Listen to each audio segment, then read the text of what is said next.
خط مهمترین ها.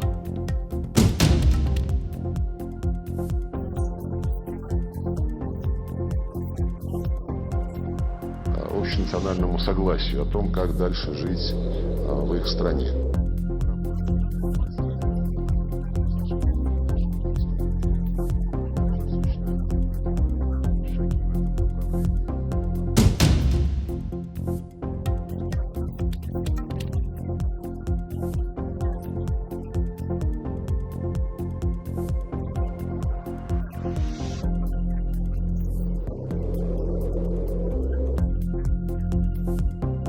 هر ساختاری که شکل بگیره و در حضور زن نباشد یک ساختار ناتکمیل است، نامشروع است.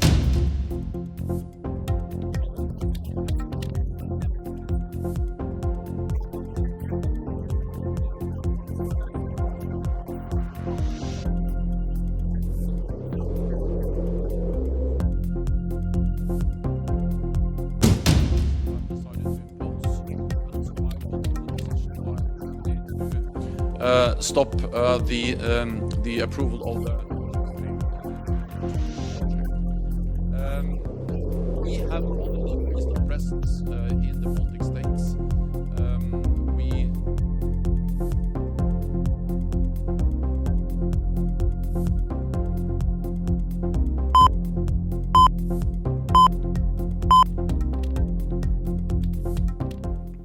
سلام و وقتتان بخیر. به مجمع خبرهای این ساعت از تلویزیون یک با من موسی محمدی خوش آمدید.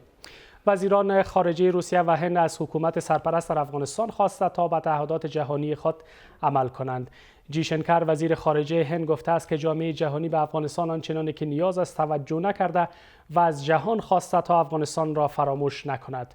وزیر خارجه روسیه هم گفته است که جامعه جهانی تا کنون شاهد برداشتن گام‌های دلگرم کننده از سوی حاکمان کنونی افغانستان در پیوند به انتظارات مطرح شده از سوی جامعه جهانی نبودند. اسدالله حکیمی با جزئیات بیشتر. با اجرا گذاشتن گام به گام تعهدات جهانی، خواست مشترک روسیه و هند از امارت اسلامی. وزیر خارجه هند که در یک سفر 2 روزه به روسیه رفته، با همتای روسیه‌اش در یک نشست مشترک خبری اشاره‌های به وضعیت افغانستان دارند. عمل کردن به تعهداتی که مقام‌های حاکم در افغانستان به جامعه جهانی دادند، خواست مشترک وزیران خارجه روسیه و هند از حکومت سرپرست است. جیشنکر وزیر خارجه هند اما از جامعه جهانی انتقاد می‌کند که توجهی که باید به افغانستان می‌داشتند نداشتند. ما در مورد چگونگی ادامه پشتیبانی از مردم افغانستان بحث کردیم. از طالبان می‌خواهیم به تعهدات جهانی خود عمل کنند. مهم است که جهان فراموش نکند که وضعیت در افغانستان چگونه است. فکر می‌کنم توجهی که باید به افغانستان میشد نشده است. ما با تلاش برای یافتن راه‌های در پشتیبانی از مردم افغانستان ادامه می‌دهیم. وزیر خارجه روسیه هم میگوید جامعه جهانی تاکنون شاهد برداشتن گام‌های دلگرم کننده از سوی امارت اسلامی در پیوند به انتظارات مطرح شده از سوی جامعه جهانی نبودند. ما با مقام‌های حاکم در افغانستان کار می‌کنیم و از طریق ساختارهایی که وجود دارد یک جا با همکاران هندی خود برای اجرایی شدن و برداشتن گام‌های ضروری در این مسیر اقدام خواهیم کرد.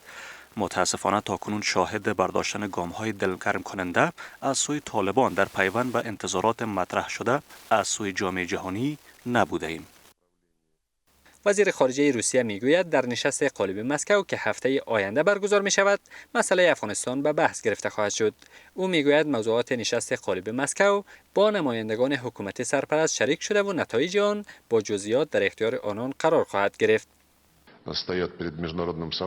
ما در تماس‌های خیلی منظم با نمایندگان طالبان قرار داریم. آنها در مورد موضوعاتی که قرار است اشتراک کنندگان نشست مسکو روی آن بحث کنند در جریان قرار داده شدند. هیچ چیز را ما پنهان انجام نمی‌دهیم و نیز با جزئیات نتایج نشست را در اختیار طالبان قرار خواهیم داد. از نماینده امارت اسلامی برای اشتراک در نشست قالب مسکو دعوت نشده و حکومت کنونی پیش از این گفته که در صورت عدم اشتراک نماینده از سوی امارت اسلامی این نشست موثریت نخواهد داشت و نتایج آن ناقص خواهد بود. مسئول سیاست خارجی اتحادیه اروپا میگوید که با گروه از فعالان زن در افغانستان دیدار کرده و درباره مشارکت زنان در روند سیاسی کشور گفتگو کرده است. مسئول سیاست خارجی اتحادیه اروپا با نشر توییت نگاشته که در این دیدار روی یک روند سیاسی فراگیر با مشارکت به عنوان صحبت کرده و برای فراهم کردن فرصت‌های برای زنان تاکید شده است. سهیلا یوسفی با جزئیات بیشتر. دیدار مسئول سیاست خارجی اتحادیه اروپا با گروه از بانوان فعال در افغانستان در آستانه برگزاری نشست زیر عنوان مجمع رهبری زنان افغانستان در بروکسل، جوزپ بورل مسئول سیاست خارجی اتحادیه اروپا میگوید که با شمار از فعالان زن افغانستان دیدار کرده و در مورد مشارکت بانوان در روند سیاسی کشور نیز گفتگو کردند. آقای بورل با نشر توییت میگوید که در این دیدار روی یک روند سیاسی فراگیر با حضور بانوان صحبت کرده است. مسئول سیاست خارجی اتحادیه اروپا در این دیدار با فعالان زن در پیوند به نیاز به ایجاد دولت همشمول در افغانستان که در آن زنان و دختران فرصت‌های برابر داشته باشند و نیز حقوق بشر در آن رعایت شود بحث کردند. در یک همچون جامعه بنابر تفکرات واهی و مردود خود ظرفیت بالقوه و بالفعل زنان نادیده گرفته می شوند که بر همین نتیجه فلج بودن تمام سیستم و اداره را در شاخصهای کاری شاهد می باشیم. هر از گاهی که جامعه بخواهد همگام توسعه مداری جهان پیشرفت کند و گام بردارد، نباید نیروی بالفعل و بالقوه و ظرفیت واقعی همچون جامعه زنانه را نادیده بگیرد. دیدار این دیپلمات ارشد اتحادیه اروپا با برخی از فعالان حقوق زن در حال انجام شد که سرپرست نمایندگی دائمی افغانستان در سازمان ملل متحد هفته گذشته از ادامه محدودیت‌های امارت اسلامی بر زنان و دختران افغان انتقاد کرد و گفت که حکومت سرپرست افغانستان را به بدترین مکان جهان برای زنان تبدیل کردند. اگر جامعه جهانی با این تفکر باشه که با نشست‌های تشریفاتی و نسایی موقف طالبان نسبت به زنان و حضورشان در قدرت سیاسی قابل تغییر است، قطعا نمیتونه یک تفکر واهی باشه. برای حضور زنان افغانستان در قدرت سیاسی به عنوان یک امر لازم نیاز است که جامعه جهانی از گام‌های عملی و فشارهای بیشتر عملی بر جمع حاکم در افغانستان استفاده کنه. توماس نیکلسون نماینده ویژه اتحادیه اروپا برای افغانستان نیز در توییت نوشته که مشتاقانه منتظر نشست مجمع رهبری زنان افغان در بروکسل پایتخت بلژیم است. به گفته او برخی از اشتراک کنندگان در این نشست به گونه مجازی حضور خواهند داشت و شمار از فعالان زن افغان نیز با برخی از چهره‌ها گفتگو خواهند کرد. اتحادیه اروپا داره عملاً از یک ساختار همش شمول و ساختاری که در او تمام اقشار مختلف افغانستان و خصوص زنان حضور داشته باشند حمایت میکنن و گام‌های عملی را برداشتن برای ایجاد یک چنین تشکلی در افغانستان. بنابراین این حرکت به صورت جدی و واضح و سریع این پیام را به طالبان انتقال میده که هر ساختاری که شکل بگیره و در او حضور زن نباشه یک ساختار ناتکمیل است. این در حال است که فعالان زن در کابل با انواع گوناگون خشونت‌ها و سرکوب‌ها روبرو هستند. در تازه‌ترین مورد امارت اسلامی ظریفه یعقوبی از فعالان حقوق بانوان و 4 همکار مرد وی را در کابل بازداشت کردند و تاکنون از سرنوشت آنان اطلاعی در دست نیست. برنامه جهانی غذای سازمان ملل متحد میگوید افغانستان از لحاظ مصرف کامل مواد خوراکی در پایین‌ترین سطح در جهان قرار دارد. در ارزیابی تازه این نهاد در مورد مسئولیت غذایی آمده که شمار زیادی از خانواده‌ها به گونه میانجی 99% درآمدشان را مصرف خرید غذا می‌کنند. برنامه جهانی غذا همچنان گفته است که تا قبل از رسیدن فصل سرما ماهانه به 15 میلیون خانواده کمک‌های نقدی و غذایی توزیع خواهند کرد. نوید صمدی با جزئیات بیشتر. نگرانی از مسئولیت غذایی در افغانستان. برنامه جهانی غذای سازمان ملل متحد به تازگی اعلام کرده که افغانستان از لحاظ مصرف کامل مواد خوراکی در پایین‌ترین سطح جهان قرار دارد. این برنامه میگوید که شمار زیاد از خانواده‌ها درآمد بیشترشان را مصرف خرید غذا برای زنده ماندن می‌کنند.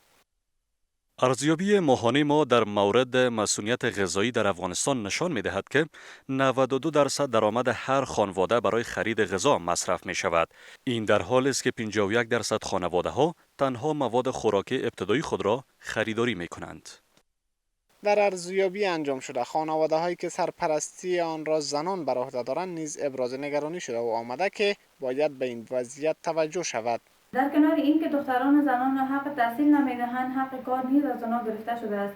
حق زنان کاملا زیر پا می شود. تعداد زیاد زنان مسئولیت پیشبرد خانواده های خود را دارند که ادامه چنین وضعیت واقعا نگران کننده است. همزمان این سازمان تأکید کرده که قصد دارد هر ماه پیش از فرارسیدن فصل سرما به 15 میلیون تن کمک کند. هموطنان نیازمند ما در هر شرایط به ویژه در فصل سرما به کمک‌های بیشتر جامعه جهانی وابسته هستند. چون این کمک‌های جامعه جهانی به ویژه کمک‌های برنامه جهانی غذا می‌تواند مشکلاتی که این نیازمندان در زمستان به او دست پنجه نرم می‌کنند یک راه حل باشه و همچنین یک تاثیر مثبت بر زندگیشان می‌تواند داشته باشد. از سوی هم صلیب سرخ گزارش کرده که برای بیش از 20,000 خانواده در ولایت خوست کمک‌های نقدی انجام داده و در سال روان به 100,000 تن در افغانستان کمک کرده است.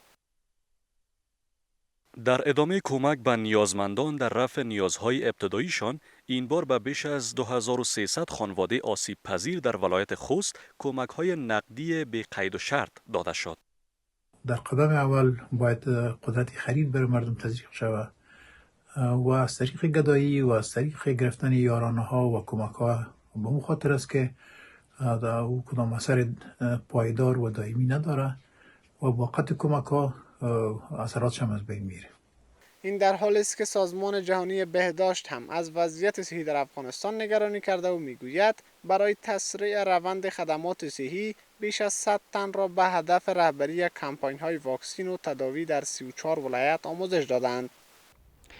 در ادامه خبرها، سرپرست اداره ملی حفاظت از محیط زیست از حضور نداشتن نماینده رسمی افغانستان در نشست تغییرات اقلیمی در مصر انتقاد کرده و میگوید که آسیب‌های ناشی از تغییرات اقلیمی مرز ندارد و بنابراین این مسئله نباید سیاسی شود.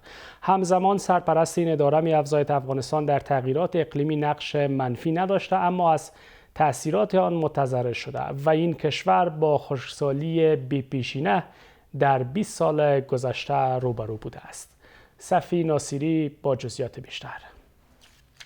انتقاد اداره ملی حفاظت از محیط زیست از دعوت نشدن افغانستان در نشست تغییرات اقلیمی در کشور مصر. پس از پایان 27مین نشست تغییرات اقلیمی، مسئولان اداره ملی محیط زیست در یک نشست خبری از دعوت نشدن افغانستان در این نشست انتقاد می کنند.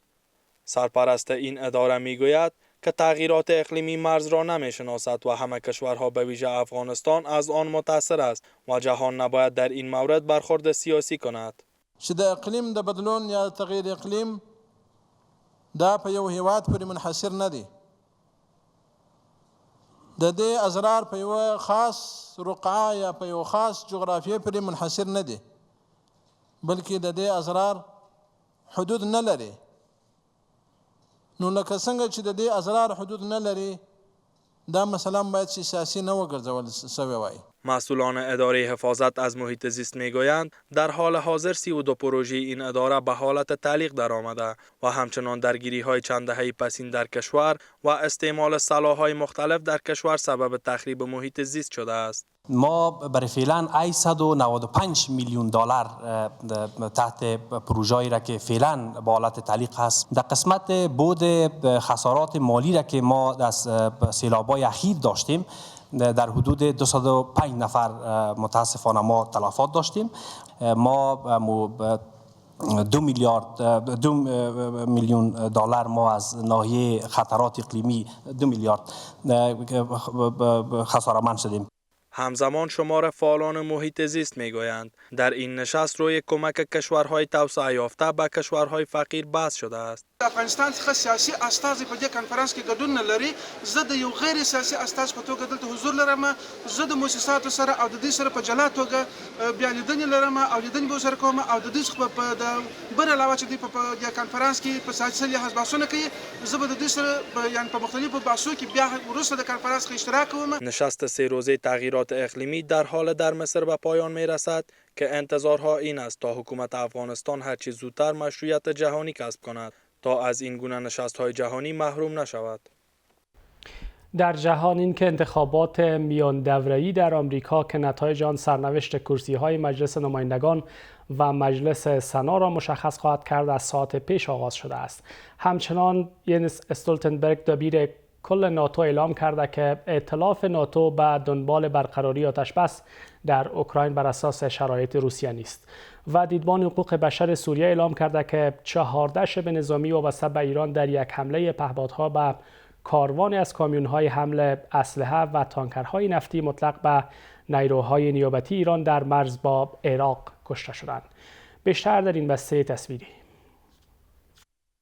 انتخابات میان دوره‌ای در امریکا که نتایج آن سرنوشت کرسی‌های مجلس نمایندگان و مجلس سنا را مشخص خواهد کرد، از ساعت پیش آغاز شده است. در این انتخابات تمامی 435 کرسی مجلس نمایندگان و 1/3 کل کرسی‌های مجلس سنا که 35 صندلی از 100 صندلی در این مجلس را شامل می‌شود، برای گذاشته می‌شوند. انتخابات برای گزینش فرمانبرداران برخی ایالت‌ها تا ستان‌های عمومی و برخی دیگر از پست‌های ایالتی نیز در کنار انتخابات کنگره برگزار می‌شود. رایگیری میان دوره‌ای از آنجا که در میانه دوره ریاست جمهوری رئیس جمهوری مستقر در کاخ سفید برگزار می شود، نوع همه‌پرسی برای رأی اعتماد به او به شمار می رود. رای دهندگان امریکا در شرایطی در ایالت‌های مختلف پای صندوق‌های رای می روند که در ماه‌های اخیر افزایش نرخ تورم، ورود مهاجران غیرقانونی به امریکا، افزایش جرم و جنایت، ناکامی در مسائل سیاست خارجی، بحران خروج از افغانستان و ده‌ها مسئله دیگر جو بایدن را به یکی از نامحبوب‌ترین رؤسای جمهور امریکا تبدیل کرده است. دموکرات‌ها در این انتخابات در تلاش هستند برتری نسبی خودشان را در دو مجلس سنا و نمایندگان حفظ کنند.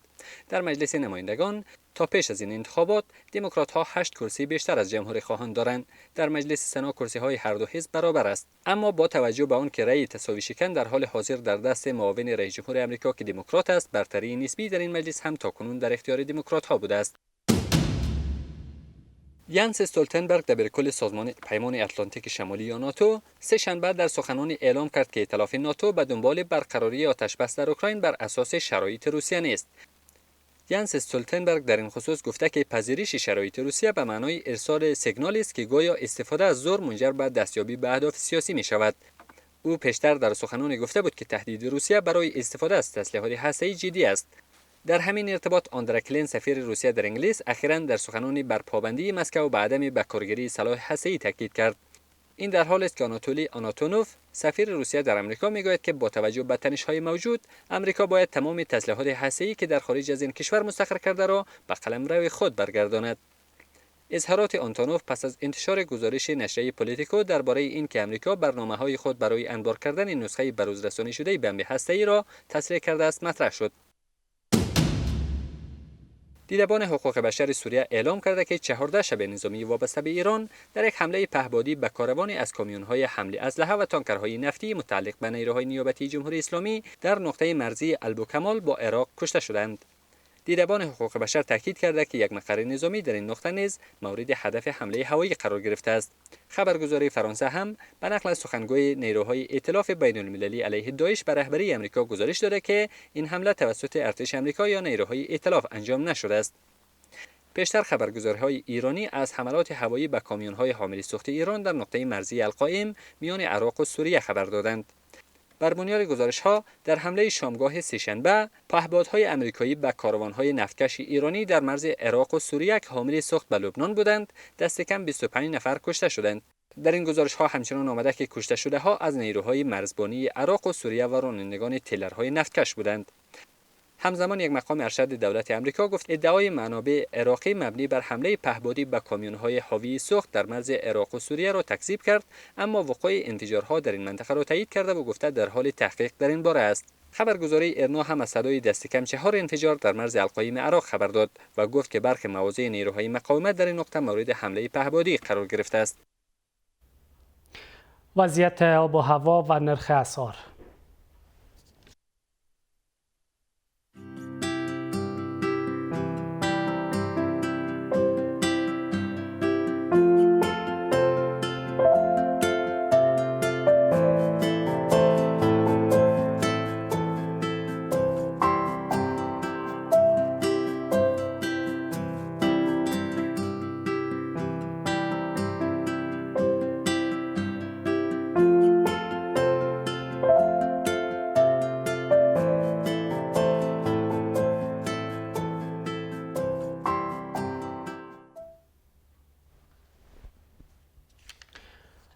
پایان خبرها. وقتتان بخیر. خدا نگهدار.